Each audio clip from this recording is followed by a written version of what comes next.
지금부터는 이제 과목별 세무 조정합니다. 과목별 세무 조정.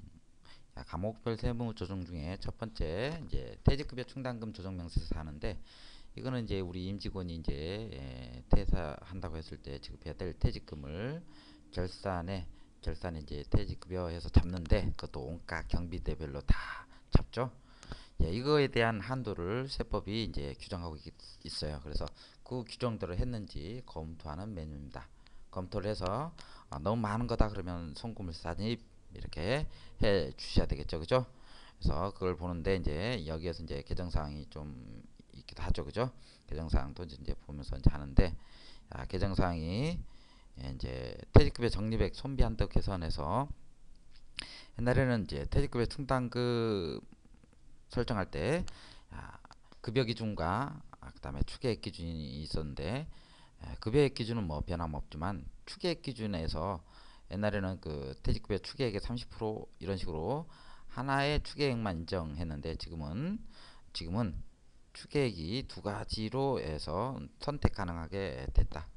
즉 당해연도 말에 전 임직원이 퇴사한다고 가정했을 때 지급해야 될 퇴직급여와, 그다음에 보험 수리적 가정에 의한 추계액 중 큰 것을 선택사항이죠. 큰 것을 쓸 수 있게 해주고, 그다음에 율도 옛날에 30%였는데 2011년도부터는 5% 감소한 25% 이렇게 되고, 2012년 20%, 그리고 2016년이면 0% 해서 내부 적립을 완전히 폐지하는 걸로 이렇게 이제 바꿔줬어요.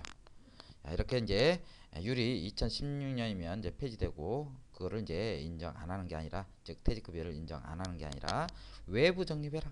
내부 적립하지 말고, 내부 적립 인정하니까 정작 퇴사한다고 했을 때 급여를 못 주는 사례가 너무 많았죠. 그죠? 갖다 써버리고 못 주는 사례가 너무 많아서 내부 적립은 인정 안 하고, 외부 적립, 즉 연금에 가입해서 이제 비용 떨어 먹어라 이렇게 이제 규정하고 있어요. 옛날에는 그 퇴직 연금 이에 퇴직 보험하고 퇴직 신탁이 이제 인정이 됐었는데, 그게 이제 지금은 불이백 인정 안 되고 이제 퇴직 연금만 인정합니다. 퇴직 연금만 인정하니까 또 주의하시고, 그다음에 이제 율이 이제 5%씩 감소하다 보니까 이제 환입도 이제 발생하는 사례가 발생해요. 그 환입, 즉 앞에 율이 계속적으로 감소하다 보니까 환입이 발생하는데, 그 환입은 입금 불산입 하도록 밑에 단서 조항으로 이렇게 뒀어요.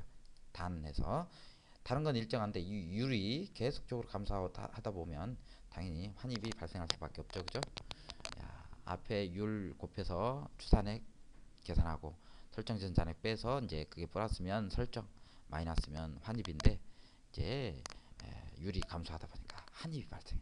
이 5%씩 발생하는 환입을 세법은 입금불산입하래요. 아시겠죠? 그래서 이제 이게 이제 바뀌었다는 거 이제 잠깐 보시고, 다음에 이제 메뉴에서 이제 총 급여액 및 퇴직급여 추계액 명세 먼저 작성합니다. 급여 작성할 때는 온값대별로 다 들어가 있는 급여 상여 이런 것들을 다 집어넣어서 반영하는데, 총 급여액에는 총 지급액 넣는데 주의할 거는 입금 불산입 때는 뭐 임원 상여금 한도 초과라든지, 그다음에 급여로 보지 않는 뭐 확정 기여형 연금 가입자금 이런 것들은 반드시 제외시켜야 돼요. 여기서 송금 불산일 때는 임원 상여금 또는 확정 기여형 연금 가입자 거 모두 제외시킨다 그랬어요. 확정 기여형 연금 가입자 거는 이제 뒤에서 더 설명을 드리겠지만, 이거는 납입할 때 다 비용 처리 인정받았기 때문에 퇴직급여 충당금 조정할 때 급여에 합산시켜 버리면 이중 조정이 돼요. 이중으로 혜택을 받는 게 되기 때문에 확정 기여형 연금 가입자 거에 대한 급여 이 부분은 여기에서 반드시 제외시켜라. 이 부분에 제외시켜야지 우측에 기재해 버리면 안 돼요. 17번 총 급여액에 포함시키는 또 다른 항목들이 있죠, 그죠? 뭐가 있을까요? 성과 배분 상여금, 즉 처분계산서에 기재된 성과 배분 상여금이라든지 주식 매수 선택권 이런 것들도 이제 급여로 이제 보는 거니까 그런 것들도 이제 송금 산입 기타 처분하고 와서 여기 합산 처리해요.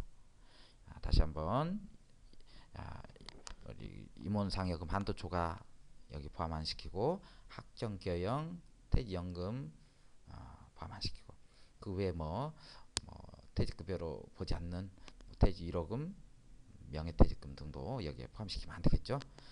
퇴직금으로 보지 않는다고 그냥 급여로 보는 게 아니라 그거는 뭐 불이익을 주려고 그러는 거니까 퇴직 1호금 명예퇴직금 이런 것들도 여기서 이제 포함되어 있으면 반드시 제외시켜라. 포함시켜야 될 건 성과배분 상여금, 처분계산서에 기재된 성과배분 상여금, 그다음에 주식 매수 선택권, 자기 주식에 의한 상여금 이런 것 등이 있으면 임직원 여부에 따라서 임원인지 직원인지에 따라서 이제 달라지는 거니까 그것들을 송금 산입 기타 처분을 하고 와서 즉 비용 처리하고 와서 여기에 이제 합산시켜야 된다는 거.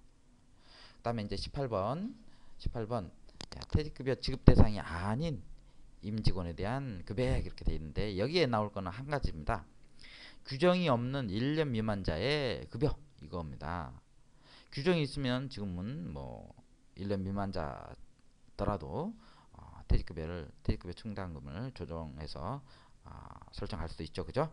그래서 여기에 나오는 18번은 규정이 있으면 설정할 수 있으니까 17번에 가 있겠죠. 규정이 없는 1년 미만자의 퇴직급여 18번에 넣습니다. 17에서 18 뺀 게 이제 19번에 갈 거고, 그다음에 이제 두 번째 추계액을 이제 결정해야 되는데 추계액은 둘 중 큰 거를 쓴다고 그랬죠, 그죠?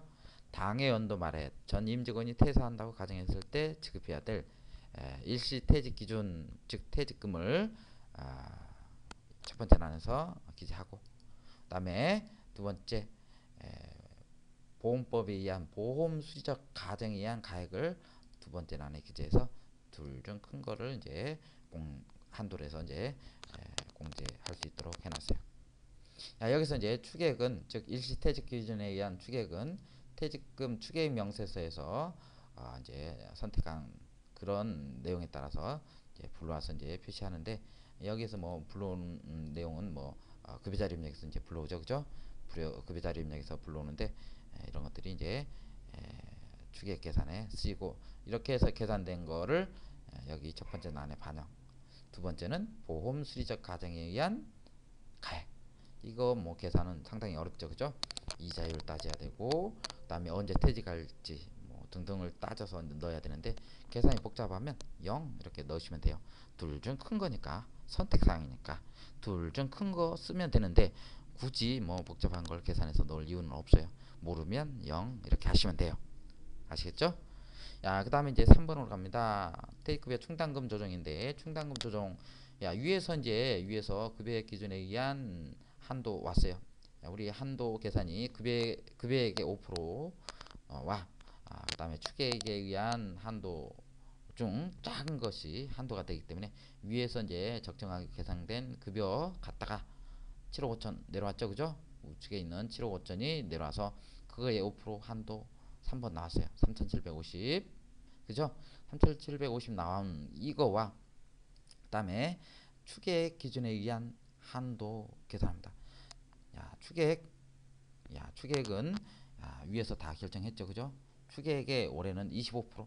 물론 율이 틀리다 그러면 설정률 눌러서 다른 걸로 이제 바꿔주면 되는데 25%예요. 올해는 25%. 즉 이 둘 중 큰 1억 5천에 25% 해서 어디 와 있어요? 10번에 와 있죠, 그죠? 10번에 이 3,750에서 설정전 잔액을 빼야 되는데 설정전 잔액은 기초충당금 잔액조에서 봅니다. 295 이렇게 해서 잔액을 이렇게 확인해서 넣으시면 되는데 제가 가정에서 넣은 거니까 잔액하고 틀리죠. 이런 식으로 잔액을 장부상 충당금 기초 잔액을 장부조에서 이제 넣으시면 되고, 그 다음에 학정 기여형에 대한 퇴직급여 충당금은 당연히 빼야 된다 그랬죠.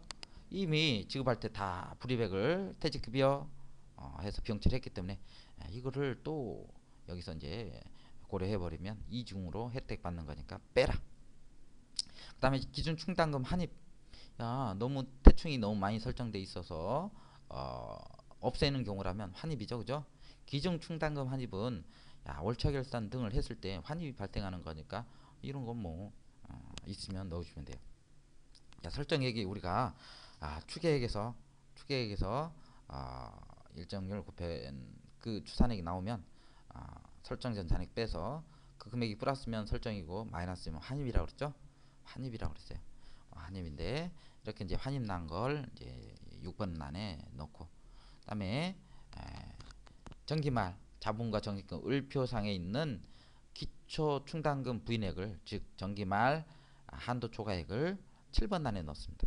7번 란에 자본과 정기금 을표에 있는 한도 초과액을 넣으시면 되고 8번 기존 퇴직금 지급액이 있으면 즉 태충 상계액이 있으면 여기서 또 넣어주시라는 거 아시죠?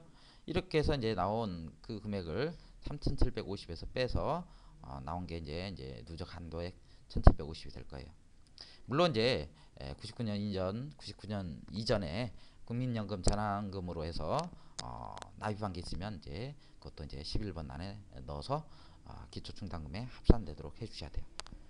그리고 아까 말했죠? 2번 설정률 감소에 따른 환입제분 이게 있으면 이제 넣어주시는데 율이 계속적으로 5%씩 감소하다 보니까 환입이 발생하네. 이 환입이 발생하는 건 대법이 입금불산입 할 수 있다 해놨어요. 그래서 입금불산입 그 금액을 이제 여기서 이제 조정하도록 해놨고 그다음에 15번 회사 계상액을 넣으면 이제 한도 초과액이 8,250에서 나오는 거니까 이거를 이제 입금산입 또는 송금물산입 퇴직급여 충당부채가 부채니까 자산부채에 영향 미치는 거 당연히 유보 발생이라고 그랬어요. 유보 발생. 자산부채에 영향 미치는 건 유보 발생 이렇게 말씀드렸죠. 야 이러면 이제 퇴직급여 충당금 조정명세서 조정이 끝났고 이제 퇴직연금으로 갑니다. 퇴직연금 이번에 바뀐 것도 있죠, 그죠? 퇴직연금, 퇴직연금 이 부분 한번 바뀐 거 볼까요? 바뀐 게 이제 밑에 있는데 이것도 이제 추계액이 퇴직급여 충당부채처럼 둘 중 큰 걸로 해서 바뀌었어요.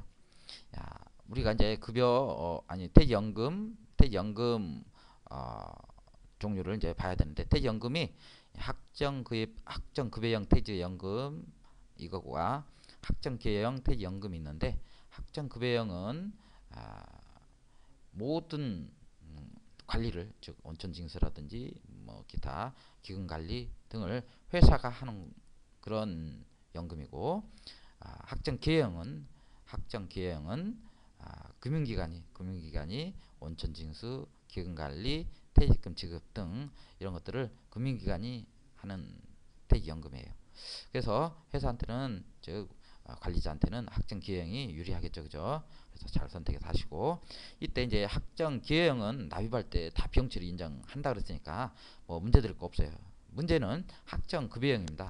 여기 보시면 학정급여형 한도가 둘 중 작은 게 이제 한도가 된다 그러는데 한도는 추계액 기준에 의한 한도와 그다음에 예치금 잔액에 의한 한도 이렇게 이제 구해서 둘 중 작은 것을 한도로 인정한다.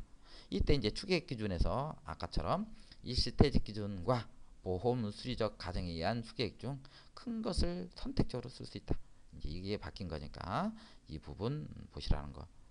그리고 하나 더 알아야 될 게 퇴직보험하고 퇴신탁이 이제 없어졌는데 없어졌다고 그냥 지나가 버리면 안 되고 폐지됐다고 지나가 버리면 안 되고 납입된 기금에 대한 보험 운용 수익 또는 이자 수익을 세법은 기법률에 의해서 송금 산입할 수 있도록 부칙에 이렇게 규정하고 있으니까 그것도 반드시 보시라. 퇴직보험 퇴신탁 폐지됐다고 그냥 지나가 버리면 안 돼요. 기금에 대한 이자 있다 그러면 반드시 송금 산입해서 이렇게 처분하고 송금 산입해서 떨어 먹어야 돼요. 송금 산입해서 이제 떨어 먹어라. 그래서 이제 그것도 이제 봐두시고 그 다음에 이제 다시 이제 메뉴로 옵니다. 한도가 둘 중 작은 거라고 그랬어요. 예치금 기준에 의한 한도와 그다음에 추계액에 의한 한도 중 작은 것을 한도로 인정한다 그랬어요. 그래서 그걸 뭐 이제 입력하면 되는데 기초 예치금 당연히 우리 그 연금에 대한 거를 재무상표 정기분 재무상태표에 기재하고 있을 거니까 그걸 이제 넣고 단기 중 수령이나 해약이 있으면 당연히 퇴사자 있으면 수령했겠죠. 아, 퇴사자 있으면 수령했을 거니까 수령한 거 넣고, 그다음에 단기 퇴직연금, 예치금 등의 납입액이 있을 거예요. 단기 중에 납입한 그 금액, 우리 납입한 걸 넣어주시면 22번 예치금 등 계가 나옵니다. 이렇게 이제 예치금 계를 구하면 이제 그 예치금 계에서 단기 이전에 이제 비용 떨어먹은 거, 비용 떨어먹은 거는 이제 올해 또 떨어먹으면 안 되죠. 이미 떨어먹은 걸 또 떨어먹으면 안 되기 때문에 이미 비용 떨어먹은 건 빼라. 6천만 원. 기초퇴직연금 충당금 결산 조정한 거랑 신고 조정에 의해서 송금 산입한 거 있으면 떨어먹은 거니까 빼라. 그리고 우리 자본과 정액금 을표를 봐서 부인액 있으면 부인액 빼라. 그다음에 수령 해약이 있으면 퇴사자 있으면 그 금액도 빼라. 여기서 주의할 거는 퇴사자가 발생하면 이제 회사가 퇴직급여 충당금부터 먼저 떨었을 거니까 그걸 주의해야 돼요. 퇴직급여 충당금 원상복귀하고, 그다음에 이 납입할 때 송금 산입했으니까 이렇게 퇴직할 때 입금 산입이 반드시 있다는 거. 이렇게 수령 또는 해약이 있으면 퇴사자에 대한 거니까 이 금액을 전액 입금 산입 이렇게 조정해야 돼요.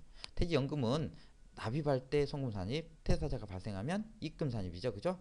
그래서 이렇게 퇴사자가 발생한 그 부분, 즉 수령 해약액을 반드시 조정해야 된다는 거에서 나오면 이제 18번 금액 되고, 그다음에 이제 추계액 기준에 의한 금액 계산합니다. 추계액 아까 둘 중 큰 거라고 그랬어요. 일시퇴직 기준과 그다음에 우리 그 보험 수리적 가정에 의한 거 좀 큰 거니까 뭐 이거는 계산해서 넣으면 되는데, 계산할 수 없으면 0 하시면 되겠죠. 다른 거 일시퇴직 기준만 넣으시면 돼요. 그 다음에 이렇게 이제 나온 추계액에서 퇴충으로, 즉 내부 적립으로 떨어먹은 거 있어요. 추계액이 100%라면 우리 내부 적립 그 부분은 올해까지 25% 통금 인정했기 때문에 나머지 75%를 이제 연금으로 이제 떨어 먹어야 돼요. 우리가 퇴직급여 충당 부채해서 25% 한도 인정했던 거 기억나죠? 내년도부터는 20% 에서 5%씩 감소하다가 2016년이면 없어져요.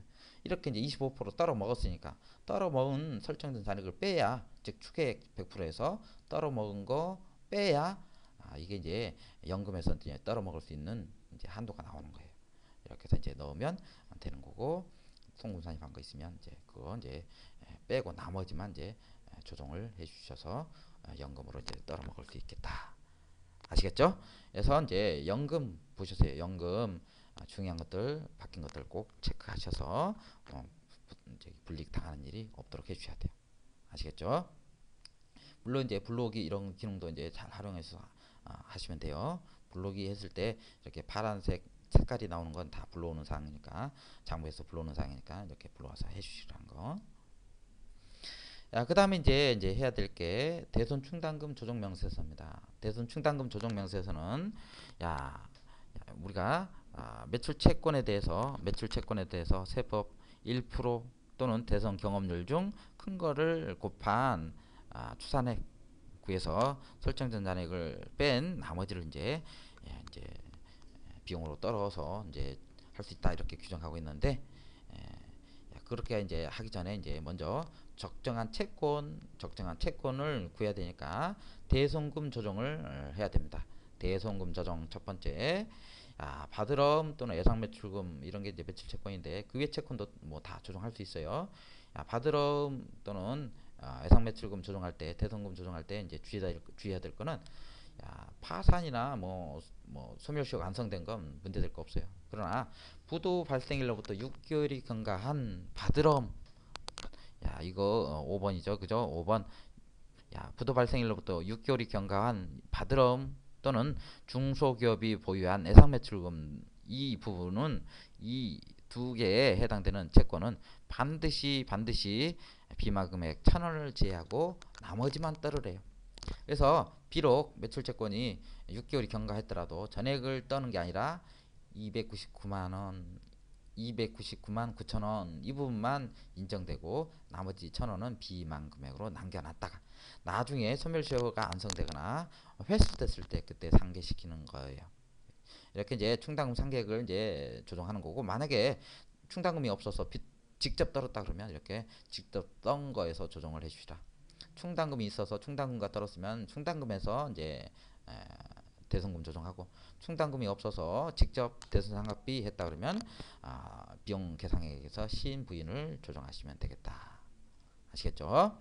이렇게 이제 채권 잔액이 나오면 이제 세무상 채권 잔액을 구하러 밑에 채권 잔액 구하러 갑니다. 채권 잔액은 장부상 채권 잔액에 세무상 채권 잔액을 더해서 이제 세무상 부인된 거를 더해서 세무상 채권 잔액을 이제 적정성 여부를 이제 파악한 다음에 구하는 건데, 여기에 정기 단기 있는데 정기에 해당되는 부인액은 자본과 정기금 을표를 보셔서 정기 자본금을 정기 자본과 정기금 을표를 보셔서 부인된 거 있으면 가산. 다음에 여기 단기는 위에서 이제 부인된 거를 여기서 이제 떨지 말라 했으니까 세무상 채권 잔액이 되는 거죠, 그죠? 여기서 부인해서 채권 잔액을 이제 떨지 말라 했으니까 세법은 당연히 보유하고 있는 채권 잔액이 되는 거예요. 그래서 합산한 다음에 합계를 구하고, 그다음에 할인 배서 지금 특수관계자 채권 등 이런 것들을 가지금 특수관계자 가지금 등을 이제 뺀 나머지를 이제 세무상 채권 잔액으로 이제 볼 걸로 해서 이제 계산을 이제 이렇게 해놨어요. 이렇게 이제 채권 잔액이 나오면 이제 대손 충당금 조정으로 갑니다. 대손 충당금 조정으로 가는데 채권 잔액 아까 432, 001, 005 나왔으니까 그거에 1% 곱해서 한도액 즉 4320, 1010 해서 구했어요. 채권 잔액 세무상 채권 잔액이고 율은 기본이 1이니까 1%로 세팅했는데, 만약에 실적률이 즉 대손 경험률이 1%보다 크다 그러면 그 금액을 여기다 넣으시면 되겠죠, 그죠? 대손 경험률은 어떻게 계산해? 대손 경험률은 단기 대손 금액을 분자로 하고 분모를 정기 말 세무상 채권 잔액 이렇게 해서 나온 그 율을 1%와 비교하는 거야. 그래서 1%보다 이 금액이 크다 그러면 당연히 그 금액 그 율을 써야 되겠죠, 그죠? 그래서 이렇게 하시는 거고, 이렇게 나온 게 이제 한도액 이렇게 되고, 그 다음에 4번 단기 이제 대손상각비로 계산한 단기 계상액 있으면 넣어주시고, 없으면 지나갑니다. 그다음에 이제 이 5번 보충액이 문제인데, 이 보충액은 12번 보충액하고 똑같아요. 5번, 12번 이건 뭐냐? 세무상이 아니라 장부상 대손충당금 설정 전 잔액을 5번 보충액 이렇게 정의합니다. 이거 많이 틀리니까 주의하세요. 5번 보충액은 뭐냐? 장부상 대손충당금 설정 전 잔액. 결산하기 전에 잔액을 말하는 거죠, 그죠? 이거는 세법이 총액법 즉 전액 환입하고 전액 설정하는 총액법 쓰고 있고, 기업의 기준이 나머지만 보충해서 쓰는 보충법을 쓰고 있기 때문에 그 차이를 인정해서 이제 전액 설정한 거로 이제 보는 그런 이제 조정 과정이에요. 그러니까 총액법과 보충법의 차이를 조정하는 게 이제 보충액이 된다는 거. 그래서 이제 나오면 이제 충당금 기초 잔액 우리 저기 정기분 재무상태표에 있는 충당금 기초잔액 109와 111 합쳐서 넣으시면 돼요. 기타 이제 다른 거 있으면 그것도 합쳐서. 그다음에 한입액, 기중 한입액이죠. 기중 월차 결산, 분기, 반기 결산 등을 했다 그러면 기중 한입액이 있을 수 있어요. 기중 한입액 적습니다. 그다음에 10번 자본과 적립금 을표를 봐서 이 부인액이 있으면 부인액을 적고, 그다음에 이거 아까 5번과 동일하다 있으니까 넘어가고, 그다음에 기말 환입, 기말 결산할 때 이제 환입이 발생했으면 환입액 적고, 그다음에 이제 밑에는 뭐냐? 환입이 발생할 수 있는데 국제 회계 기준에서는 대손 충당금을 인정 안 하고 대손상을 이렇게 뭐 우리가 설정하는 것처럼 1%뭐 이런 식으로 해서 인정 안 합니다. 손상 차손을 구해서 손상 차손을 이제 인식하는 경우는 있지만 이렇게 대손상각비 설정하는 경우는 없어요. 그래서 이렇게 이제 국제회계 기준이 인정 안 하다 보니까 대손상각비 계산 못하고 대손상각비 계산 못하면 전부 다 환입이 발생합니다. 환입이 발생하는 문제가 발생해서 그럴 때는 이제 너무 과도한 이익이 발생하니까 입금 불사집 할 수 있도록 규정을 만들어놨어요. 국제회계 기준 도입기업은 환입되는 그 금액 입금 불산입 합니다. 입금 불산입 아시겠죠? 여기서 이제 하나 이제 일반 회계 기준에서 바뀐 거 잠깐, 이거는 회계 기준이에요. 바뀐 거 설명드리고 갈게요.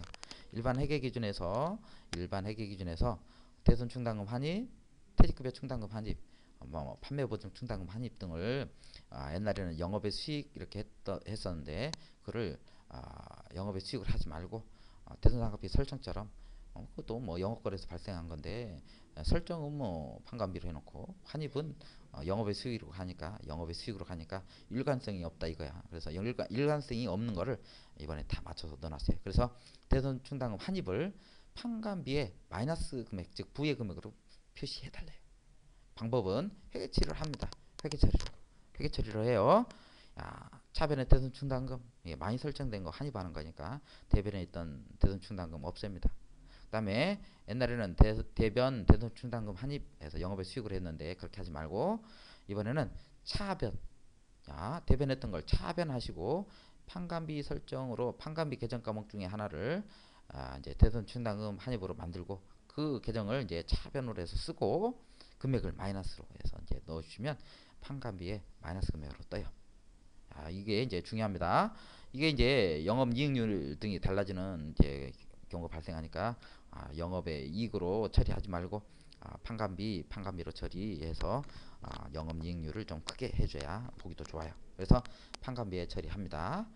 다시 차차 마이너스 즉 차변 대손 충당금 그 다음에 차변 대손 충당금 환입 판관비 계정 그 다음에 금액은 마이너스로 이렇게 해주시면 판관비에 마이너스 금액으로 표시되니까 꼭 확인해 주시라는 거. 차차 마이너스 이렇게 해주시면 되겠다는 거 아시겠죠? 이렇게 이제 해주시고 그다음에 이제 접대비로 이제 넘어갑니다. 접대비 이제 보시는데 접대비는 업무와 관련해서 특정 인에게 현금이든 현물이든 지급했을 때 그걸 이제 접대비로 봅니다. 이렇게 이제 접대비로 이제 보는 거를 무한정 인정해 버리면 이제 안 되기 때문에 일정 한도까지만 해라.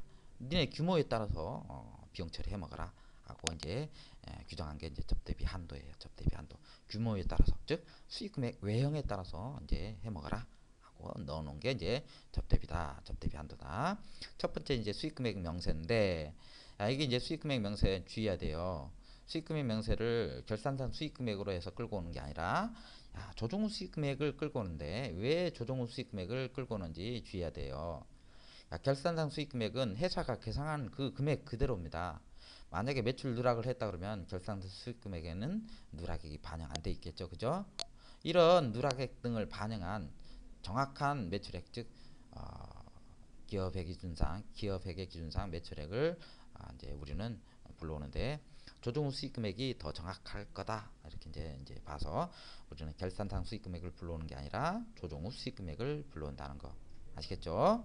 그리고 특수관계자 간에 거래된 금액이 있으면 그 금액은 이제 한도가 좀 적어지죠. 특수관계자 간에 이제 매출액은 장려하지 않는 거니까 일반 한도의 20%만 인정합니다. 그래서 반드시 특수관계자 간에 거래 금액이 있으면 그 금액을 구분 표시해서 넣어 주시라는 거. 그다음에 이제 접대비 해당 금액입니다. 접대비 해당 금액은 이런 거죠.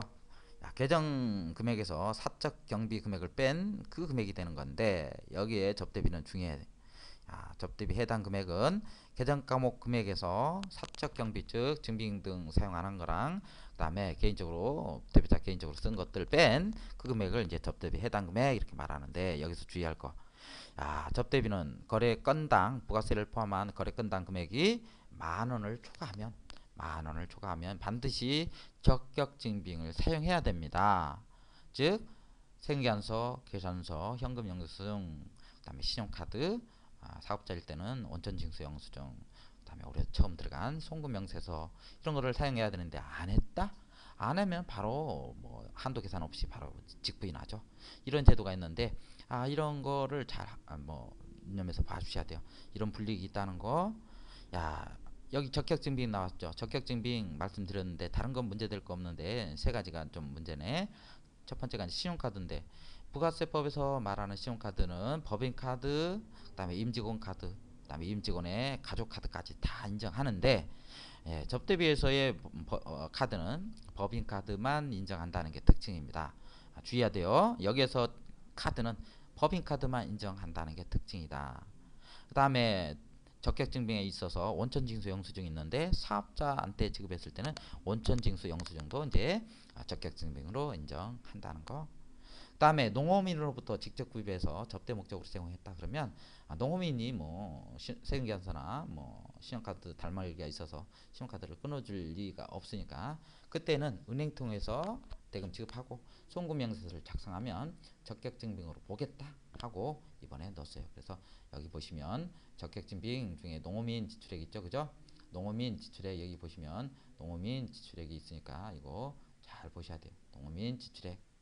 농어민 지출액, 그다음에 이 농어민 지출액 위에 보면 국외지역 지출액도 있죠, 그죠? 이 국외지역 지출은 증빙을 사용할 수 없는 나라 잘 확인해서 신용카드 등을 사용할 수 없으면 그거는 이제 세법이 뭐 적격으로 이제 인정해 주니까 그것도 확인해서 넣어주시고 그 위에 이제 경조사비가 있어요. 경조사비는 20만 원 초과했을 때 반드시 이제 적격증빙 가져라 이렇게 했죠, 그죠? 상가집에 30만 원 부조했는데 세금계산서 끊어오래. 너무 야박하죠? 좀 마음도 아픈데. 그래서 이제 그런 부분, 야박한 부분도 있지만 이걸 그렇게 또 보시고 넘어갑니다. 야박한 내용이 일부 있긴 하지만 그 다음에 이제 여기 이제 일단 말이 나왔으니까 다른 것도 한번 볼게요. 우리 그 3만 원 초과하는 거래건당 부가세 포함한 금액이 3만 원 초과한다 그러면 우리 영수증 수취해야 되고 즉 적격증빙 수취해야 되고 수취 안 했을 때 안 한 금액의 2%의 가산세가 있죠, 그죠? 3만 원 초과 안 했으면 안 한 그 지출 수취 안 한 금액의 2%의 가산세가 있는데 그거는 이제 산출세가 없어도 이제 무조건 내야 되는 아주 무서운 가산세예요. 무서운 가산세인데 그에 대한 외상을 이제 규제를 많이 실어놨기 때문에 외상을 꽤 맞춰서 가산세를 물는 일이 없도록 해주셔야 돼요. 3만 원 이하로 맞춘다든지 아니면 외상에 다 꽤 맞춰서 영수증에 적격증빙 수취 안 한 거에 대한 가산세를 물지 않도록 해주시라는 거 중요하죠. 그래서 이제 이런 거 잘 파악한 다음에 이제 파악했으면 이제 갑지로 가서 갑지에서 이제 한도 초과액을 이제 조정하는데 중요한 거는 여기에 이제 문화접대비입니다. 야, 접대를 할 때 뭐 문화상품권이라든지 관람권 이런 걸로 해주면 문화장려 차원에서 접대비 한도를 일정 부분 추가로 인정해주겠다는 게 내용입니다. 그런 것도 봐주시고 이제 하는데 교재율이 접대비 금액의 3% 해야 되는데 1% 이렇게 돼 있는 거, 그 1%를 3% 고쳐주세요. 2012년도부터 1%인데 제가 오타 냈어요. 3%로 고쳐주시고 3% 이렇게 해주시라는 거. 그다음에 마지막 하나만 확인하고 넘어갑니다. 여기서 이제 기준금액 기준이 중소기업일 때 1,800 이렇게 돼 있죠. 1,800. 일반 기업이면 1,200. 그 외에는 1,800. 그다음에 수익금액 기준으로 이제 하는데 특수관계자에 대한 거는 여기 보시면 20%만 인정해요. 20% 이렇게 이제 봤으면 이제 넘어갑니다. 넘어가는데 이제 다음 시간에 이제 그 외 항목을 계속해서 보도록 하겠습니다.